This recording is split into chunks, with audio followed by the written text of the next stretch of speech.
Grabe, no? Ito nagpapasikat. Itong babae na to. So, siguradong maiinis po kayo pag napanood nyo po ito. I-play natin. Hindi namin gusto ang isang bangag at drug addict na presidente. Utang na loob. Bumaba ka bago ka kaladkarin ng taong bayan.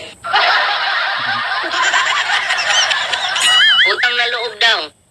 Pababain daw si Pangulong Bongbong Marcos kasi hindi niya daw gusto. Bago daw kaladkarin ng taong bayan. Kaladkarin mo na. Ay, wala namang problema eh. Kaladkarin mo na. Ang dali lang naman magsabing kakaladkarin mo yung Pangulo. Ang tanong, kaya mo ba? Sasabihin mo, drug addict, may patunay ka ba? Kompleto ka bang ebidensya? Tanga ka pala eh. Sinutsupa mo lang si Digong. Bakit? Kain burat ka lang din eh. Bakit ko sinasabing kain burat ka? Anong sinabi ni Digong? Kinakain mo eh. Bukod sa kain tae ka, kain burat ka pa. Diba? Di ka nahiya niya, nagtuuto ka. Pinanganakan tanga ng nanay mo. Ha? Di ka na nahiya niya. So ito po yung ating bibigyan ng reaksyon ngayon. Itong basurang babaeng ito. Na wala na pong bilang, wala nang silbi. Diba? Ayan, nasa hindi pa po nakakapag-like, share, subscribe sa ating YouTube channel. Kalimbangin nyo na po yan. Mag-like na po kayo dyan para naman po maging updated kayo sa lahat ng mga uploads natin. Okay, so Ayan, no, i-subscribe nyo na Ballpoint, no, channel. So, puntahan nyo na po yung channel niya. At nang sa ganyan makapag-subscribe kayo, makapag-like sa kanyang video. So, tama naman ang sinabi niya. Ang dali-dali sabihin, no, nakalag ka rin. Ang tanong, kaya mo ba? No? Kasi, alam mo, mahirap gawin eh. Madali sabihin, pero mahirap gawin. Dahil, ikaw, basta-basta, kakalaggarin mo. Pangulo, tatay ng bansang Pilipinas. Kung kaya mo yan sabihin, no, kaya rin ng mga loyalista, ng mga sumusuporta sa Pangulo, sabihin sa iyong iniidolo yan. pakinggan nyo to mga pre. Magandang gabi, Bongbong Marcos. Okay? Balita ko, may mga warrant of arrest na for Zaldico and 17 other people that were involved in flood control projects. Now, ang tanong ko sa'yo, May warrant of arrest na kay Zaldico. Okay, sige. Tuloy natin ang 17 other people. Okay? Ulitin natin, pakinggan nyo. okay? Balita ko, may mga warrant of arrest na for Zaldico and 17 other people that were involved in flood control projects. Now, ang tanong ko sa'yo, nasaan ang warrant of arrest mo? Di Tanga. ba ikaw ang pasimuno ng lahat ng Ang tanong daw, nasan daw yung warrant of arrest? Warrant of arrest ni PBBM. Hindi naman po si PBBM yung maglalabas ng warrant of arrest. Tatanga-tanga ka pala eh. Diba? Pero, binabalita niya sa publiko na itong mga taong ito, posibleng yung iba, posible nang labasan ng warrant of arrest at yung iba meron na. Diba? So, hindi po obligasyon ng Pangulo na ipakita sa publikong warrant of arrest. Hindi po ganun. Ha? Para ngayon, kay Bato, may warrant of arrest na. Bakit isa sa publiko yan? Diba? Kung sinapubliko mo yan, wala na, nakapaghanda na. Tanga-tanga ka pala eh. Wala kang karapatan na dikta ng Pangulo, pukin ang inam ka, saksak mo, yung finger mo, sa puki mong bulok.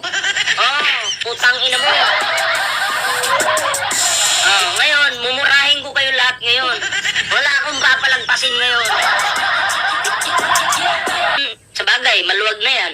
Buong kamay mo na lang, pati yung ulo ng tatay mong panot, saksak mo na sa puki mo. Bobo ka. Diba? Utang ina mo ka.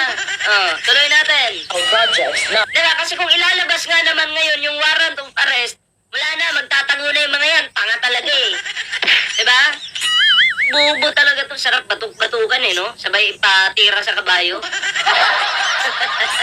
Ang tanong ko sa'yo, nasaan ang warrant of arrest mo? Di ba, ikaw ang pasimuno ng lahat ng mga nakawan at gaguhan sa gobyerno. No, si PBBM daw kasi yung pasimuno. Lahat ng nakawan at gaguhan sa gobyerno. Diba? Wala namang ebidensya na nagsasabing si PBBM yung pasimuno eh.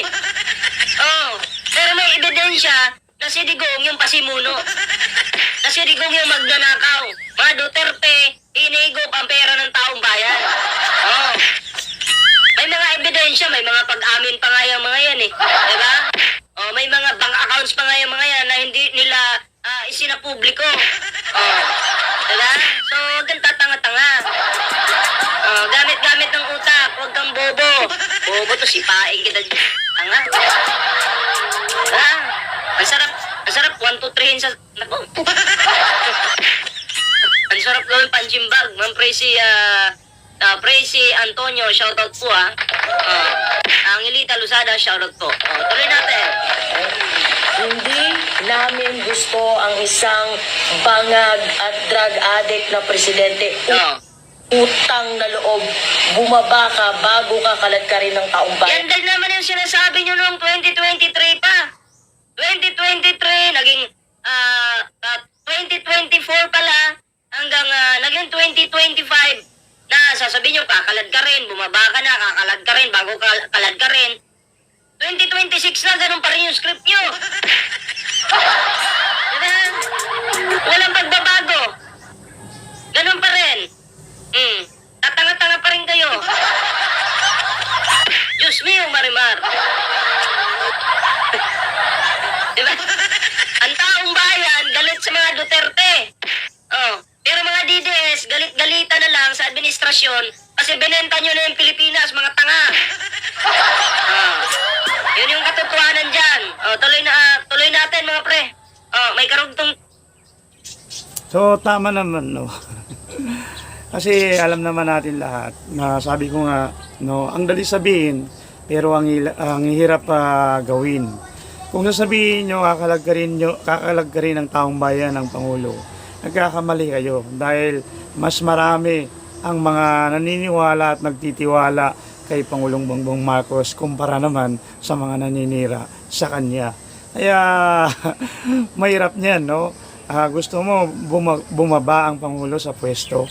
Pero ang tanong, no? Kasi pababain nyo ang Pangulo. Para kanino? Para sa inyo? Para lang makuha nyo yung kagustuhan nyo.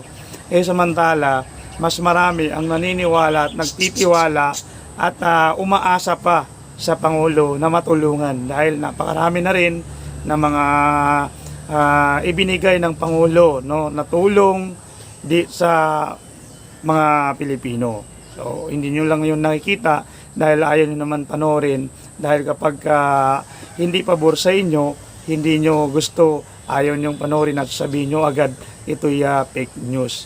So, sa part naman na sinabi ni Idol, no, na ibinibenta ang Pilipinas, no, isang patunay na lang yung West Philippine Sea, no, na kung saan sabi nga ni former President Duterte noon na pabayaan na yung West Philippine Sea dahil tubig lang yan, no, tubig lang yan, pero siyempre pag tinambakan mo yan, magiging kapatagan na yan, lupa na rin yan at pwede na rin tiraan, no, kaya wag natin pabayaan na agad-agad siraan itong si Pangulong Bongbong Marcos dahil siya lang yung naglakas loob na talagang ilabas ang katotohanan tungkol sa mga nakawan.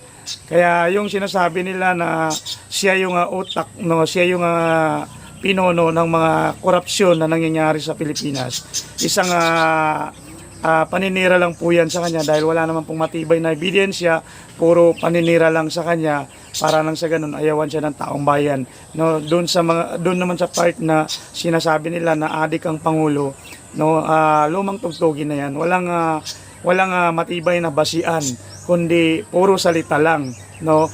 Wala silang mailabas na ebidensya kundi gawa-gawa lamang para masira ang Pangulo. Kaya huwag po natin hayaan na sirain nila si Pangulong Bongbong Marcos.